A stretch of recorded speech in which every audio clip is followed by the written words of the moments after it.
시편 107편은 어제 말씀드린 바와 같이 여호와의 기적을 통해서 하나님의 인자하심, 인생을 긍휼히 여기시는 하나님에 대해서 말씀하고 있는 내용입니다. 1절에서 7절까지를 대략 훑어보십시오. 1절에서 7절까지는 속량받은 자들이 광야 사막에서 방황하는 과정에서 경험하게 되는 여호와의 기적을 이야기하고 있습니다. 이는 사막과 같은 광야와 같은 세상살이 속에서 우리가 경험하게 되는 여호와 하나님의 기적을 통해서 하나님의 긍휼과 인자심을 체험하고 깨닫게 되는 것을 노래하는 내용입니다. 8절에서 14절까지를 또 보십시오. 어제 살핀 대로 흑암과 사망의 그늘에 앉은 자들에게 경험되는 여호와의 기적을 다루고 있습니다. 하나님의 말씀을 경멸하고 하나님을 무시하는 자들에게 나타나는 시험 속에서 하나님이 어떻게 그들에게 고통을 주어 구원하시고 살피시는지를 다루는 여호와의 기적의 내용이었습니다. 또 15절에서 20절까지 보면 미련한 자들이 죄와 악을 범함으로 고난에 떨어졌다가 그들을 사랑하시는 여호와 하나님의 긍휼과 인자심으로 말미암아 경험하게 되는 여호와의 기적을 이야기하고 있습니다. 오늘 우리가 읽은 21절부터 30절까지는 배들을 바다에 띄우고 큰 물에서 일을 하는 자들이 경험하는 여호와의 기적을 다루고 있습니다. 21절부터 22절까지 보세요. 여호와의 인자하심과 인생에게 행하시는 기적으로 말미암아 그를 찬송하라 하면서 감사제를 드리며 노래하며 그가 행하신 일을 선포하라고 말합니다.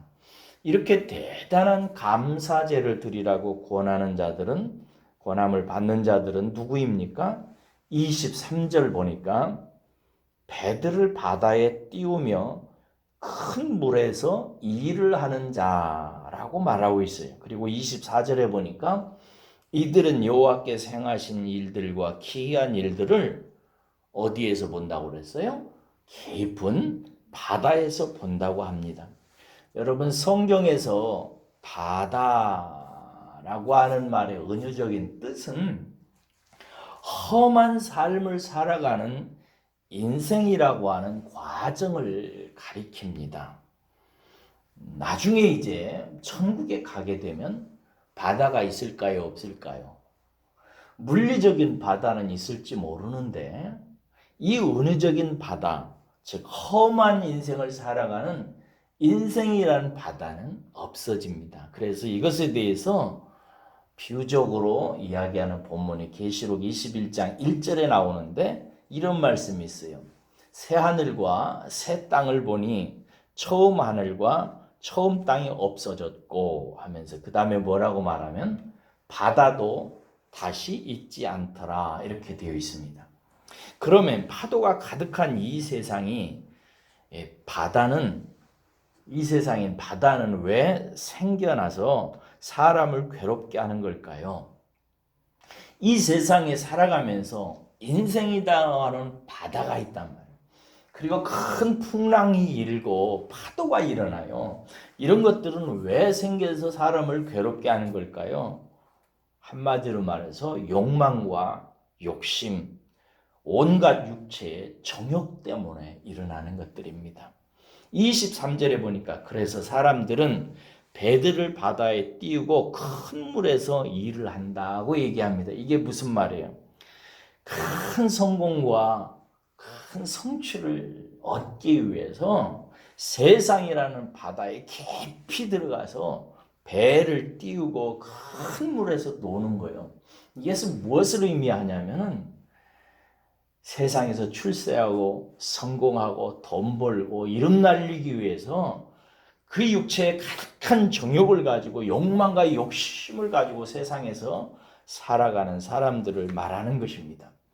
이런 육체의 사람들에게 행하시는 여호와의 일은 무언가? 25절을 보세요. 광풍이 일어나도록 명령을 하신다는 거예요. 그래서 저들의 바다에 물결이 일어나게 됩니다. 26절에 파도가 얼마나 큰지 그들이 하늘로 솟구쳤다가 깊은 데로 내려갑니다. 그래서 그 위험 때문에 영혼이 아주 녹는데요.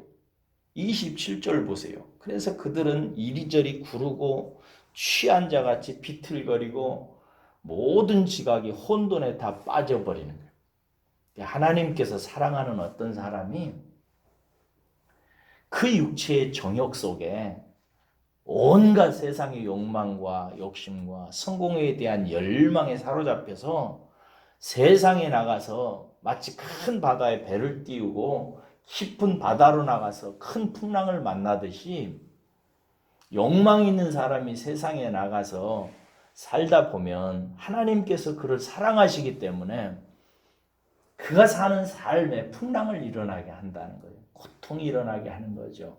그래서 이 사람이 그 고통 때문에 흔들리고 이리저리 구르고 취한 자같이 휘청거리고 모든 지각이 혼돈에 빠져버리는 거예요. 이렇게 해도 안 되고 저렇게 해도 안 되고 자기의 생각과 뜻대로 되는 일이 없어가지고 대체 인생이 무엇이냐, 왜 나는 이렇게 사느냐 하면서 몹시 흔들리는 상황을 말해주고 있습니다.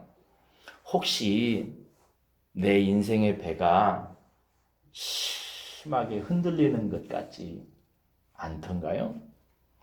큰 파도와 풍랑이 일어나서 너무나 고통스럽고 모든 지각이 혼돈스럽던 적은 없으셨습니까?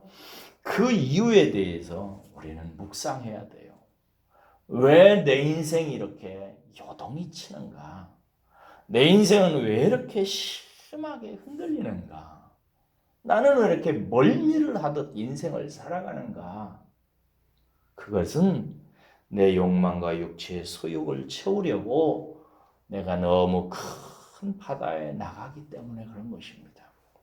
제가 젊었을 때 그 유명한 소설가죠. 해밍웨이가 지었던 노인과 바다라는 책을 읽었죠. 그 노인과 바다에 보면 멕시코 하루 지역에 살고 있는 한 노인이 60일인가 70일인가 되도록 고기를 못 잡아요. 그래가지고 고기를 막 잡고 싶어서 하는데 어느 날 이제 배를 띄워가지고 바다에 나갔는데 낚시에 털컥 뭐가 하나 잡히죠. 큰 다랑어가 잡히는 거예요. 근데 이 다랑어가 얼마나 큰지 배를 끌고 가는 거예요. 그래가지고 깊은 바다로 동네에서 멀리 떨어져 가는 거예요. 한참 가다가 노인이 돌아온 자기의 집 쪽을, 마을 쪽을 돌아다 보니까 마을이 안 보이기 시작하는 거예요. 그때에 이 노인이 혼자 중얼거렸던 대사가 저는 이 노인과 바다라고는 책 속에서 읽었던 제일 인상 깊은 말이에요. 뭐라고 말하냐면 내가 너무 멀리 나온 것은 아닐까. 내가 너무 멀리 나온 것은 아닐까. 인생이 그렇습니다. 자기의 욕망과 육체의 소욕을 채우려고 세상이라는 바다를 향해서 나아가는데 너무 멀리 나가는 거예요. 그래가지고 나중에 이 노인이 다랑어를 잡지요. 다랑어를 잡는데 손이 부르트고 고생하다가 나중에 잡아서 이제 그 다랑어를 배 위에다 올리지를 못하는 거예요. 그러니까 배 옆에다가 이렇게 꽁꽁 동여매고 돌아오죠. 오다가 상어떼의 공격을 받아요. 그래야 다랑어는 완전히 다 약탈을 당해가지고 뼈만 남아요. 그래야 자기 동네에 와서 배를 딱 대니까 사람들이 그 다랑어 뼈를 보고 와 대단하다, 어디서 잡았느냐, 이런 건 처음 본다, 와 대단하다 라고 말해요. 허망한 이야기죠. 그 도인이 돌아와가지고 자기 방에 침대에 털썩 누워서 죽음보다 더 깊은 잠을 잔다는 이야기로 끝나지요. 인생살이를 얘기하는 것입니다. 우리가 고기를 잡듯이 세상에 바다에 나가서 열심히 수고하고 애쓰지만 결국은 세상 사람들에게 세상 상황에 다 약탈당하고 다 빼앗기고 나중에 남는 것은 뼈만 남은 다랑어처럼 인생도 그렇게 다 털리고 죽음같이 깊은 영혼의 잠속으로 떨어지게 되는 것을 보게 됩니다. 믿는 사람들도 이런 삶의 유혹 속에 떨어질 때가 많아요. 이때 오늘 본문 말씀에 보면 하나님의 은혜를 받은 사람, 구속받은 자들의 행동이 나와요. 성도들의 행동, 하나님의 자녀들의 믿음의 행동이 나옵니다. 28절 보세요. 이에 그들이 그들의 고통 때문에 여호와께 부르짖습니다. 이것이 하나님의 사랑을 받는 사람들이 인생이라고 하는 큰 바다에 나가서 고생하고 실패할 때 나타나는 증상들입니다. 그러면 여호와께서 그들의 고통에서 그들을 인도하여 내세요.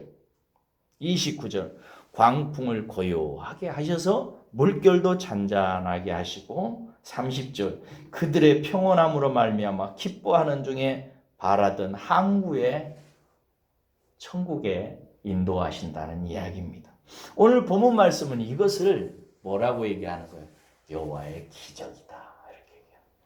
하나님께서 인생을 인도하는 기적 중의 기적은 욕망으로 가득 찬 자기 백성들이 세상에 나가서 무언가 해볼 거라고 이것저것 하다가 환난에 부딪히고 실패 겪고 하면서 괴로워할 때 하나님께서는 그들의 마음에 성령을 보내셔서 그들로 하여금 여호와 하나님 앞에 부르짖게 하십니다. 그래서 그 깊은 바다에서 여호와의 기적을 체험하는 거예요. 하나님을 만나는 거죠.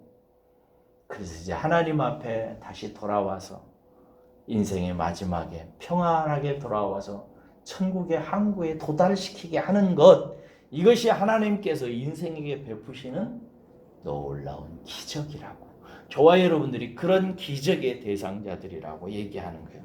오늘 본문 말씀을 통해서 간단히 세 가지만 여러분 마음에 새겨보세요. 첫째로, 내가 살아오면서 내가 경험한 인생 바다의 풍랑은 나로 인하여 일어난다는 사실을 기억하시기를 바랍니다. 두 번째는 그 파도를 일으키는 것은 나의 욕망과 정욕의 어리석음에 있다는 사실을 기억하셔야 됩니다. 내 욕망과 정욕이 내 인생 바다의 파도를 크게 일어나게 하는 것입니다. 마지막 세 번째로 그것을 잔잔케 하는 것은 여호와께 부르짖는 것, 회개하고 하나님께 돌아오는 것, 이것이라는 사실을 기억하시고 우리들도 그렇게 하시고 여러분들의 자녀들이 그런 고통을 당하는 것 같으면 그런 말로 조용히 타이르세요. 얘야, 하나님의 자녀가 세상에 나가서 그렇게 고생할 때는 회개하고 하나님께 기도하는 것이 제일 좋은 것이란다. 그러면 하나님께서 들으신단다 라고 얘기해두면 이 아이가 나중에 그 음성을 기억합니다. 성령님께서 그렇게 하시니까. 여러분들의 이 은혜가 항상 함께 하시기를 주의 이름으로 축원합니다. 기도하겠습니다.